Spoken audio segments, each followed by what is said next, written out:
स्वागत है आपका नेक्स्ट आईएएस की इस खास पेशकश न्यूज़ एंड व्यूज़ में। न्यूज़ एंड व्यूज़ के आज के एपिसोड में बात होगी टेक्नोलॉजी फैसिलिटेटेड सेक्सुअल वायलेंस टीएफएसवी की। टीएफएसवी पर आई एक नई रिसर्च बताती है कि ऑनलाइन अब्यूज़ से सबसे ज़्यादा यंग वुमेन प्रभावित होती हैं। टेक्नोलॉजी फैसिलिटेटेड सेक्सुअल वायलेंस के कई रूप हमारे सामने आ सकते हैं। इसमें किसी की तस्वीर से छेड़छाड़ करना, सेक्सुअली ब्लैकमेल करना, धमकाना, डिजिटल फ्लैशिंग, रेप की धमकी देना, भद्दे कमेंट्स या मैसेजेस करना जैसी चीज़ें शामिल होती हैं। टीएफएसवी की समस्या हर सोशल मीडिया प्लेटफॉर्म पर है, लेकिन इंस्टाग्राम, फेसबुक और व्हाट्सएप इस मामले में सबसे ज़्यादा दोषी बताए जाते हैं।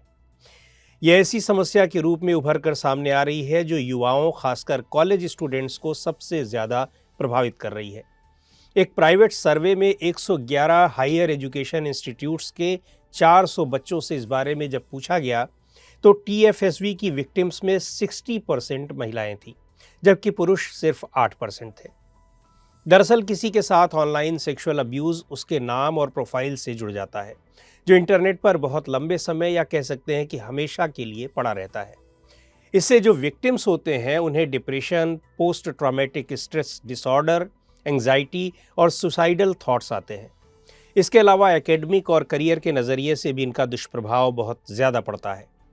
खुद की फैमिली में ही ऐसे विक्टिम्स को कई बार अलग थलग कर दिया जाता है या कभी कभी तो उन्हें वायलेंस का भी सामना करना पड़ता है, जबकि अब्यूज़ करने वाला अपनी पहचान छिपाने में कामयाब हो जाता है। भारत में साल 2000 में बनाए गए आईटी एक्ट में टीएफएसवी के कुछ फॉर्म्स को क्रिमिनलाइज किया गया है, लेकिन कानून की कमियों के कारण विक्टिम्स अपने खिलाफ हुई ऐसे उत्पीड़न को रिपोर्ट करने से बचते हैं। फिर भी कानून ने कुछ तो बचाव किया ही है, लेकिन मेटा जैसे टेक्नोलॉजी जायंट्स ने इस मामले में बहुत कम काम किया है।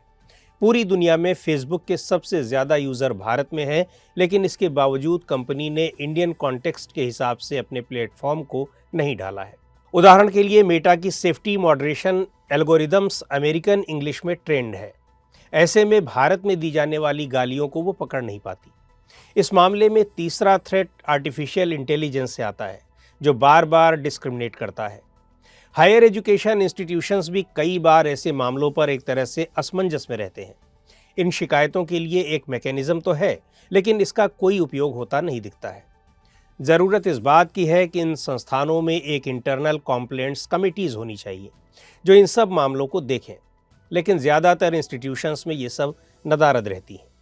फिर अगर कोई कमेटी किसी को दोषी पाती भी है तो ज़रूरी नहीं कि उसे वो दंडित कर पाए, उसे सज़ा दे पाए या जिम्मेदारी तय कर पाए। इसके अलावा स्टूडेंट्स को भी इन कमिटीज़ की बहुत जानकारी नहीं रहती और उनके द्वारा भी ऐसी घटनाएं रिपोर्ट नहीं कराई जाती हैं।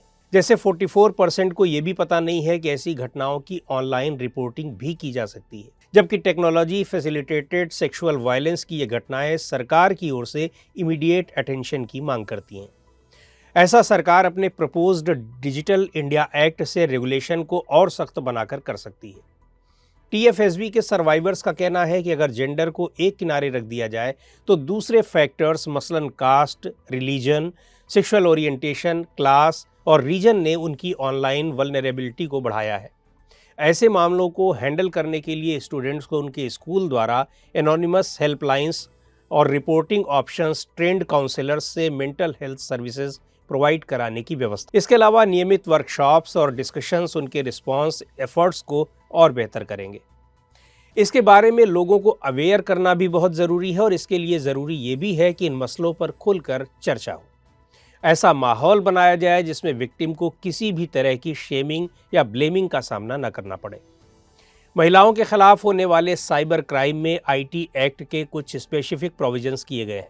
Violation of privacy section 66E, obscene material section 67। इसके अलावा information technology intermediary guidelines and digital media ethics code rules 2021 में भी कुछ प्रोविजंस हैरेसमेंट से बचाते हैं। डिजिटल मीडिया को कैसे डिफाइन किया गया है? इसमें वो सारा कंटेंट आता है जो कंप्यूटर या इंटरनेट नेटवर्क द्वारा ट्रांसमिट होता है। इसके अलावा इसमें ट्विटर और फेसबुक जैसे न्यूज़ और करंट अफेयर्स पब्लिश करने वाले प्लेटफॉर्म्स, कंटेंट के कथित क्यूरेटर और न्यूज़ और करंट अफेयर छापने वाले online papers, portals, news agencies और एग्रीगेटर्स आते हैं। 3 टायर चेक स्ट्रक्चर। इन रूल्स का पार्ट 3 पब्लिशर्स पर 3 टायर कंप्लेंट्स और एडजुडिकेशन स्ट्रक्चर के बारे में है। इसमें सेल्फ रेगुलेशन, ओवरसाइट मैकेनिज्म और इंटर मिनिस्टीरियल कमेटी की व्यवस्था शामिल है। Digital literacy and online safety program का मकसद यूनिवर्सिटीज़ में 60,000 महिलाओं को इंटरनेट, सोशल मीडिया और ईमेल के सेफ यूज़ के बारे में ट्रेन करना है। उन्हें साइबर क्राइम के बारे में बताना, उनमें डिजिटल लिटरेसी लाना और कुछ गलत होने पर शिकायती तंत्र के बारे में उन्हें जानकारी देना है। शुरुआती फेज़ में इस प्रोग्राम में पंजाब, मणिपुर, हरियाणा, मेघालय, दिल्ली एनसीआर, सिक्किम, महाराष्ट्र और तमिलनाडु को शामिल किया गया है। महिलाओं को आगे बढ़ाने के लिए इंटरनेट पर उनकी सेफ्टी सबसे क्रूशियल है और चूंकि सरकार अगर इस दिशा में काम कर रही है तो आगे इन बिंदुओं पर भी विचार करने की ज़रूरत है।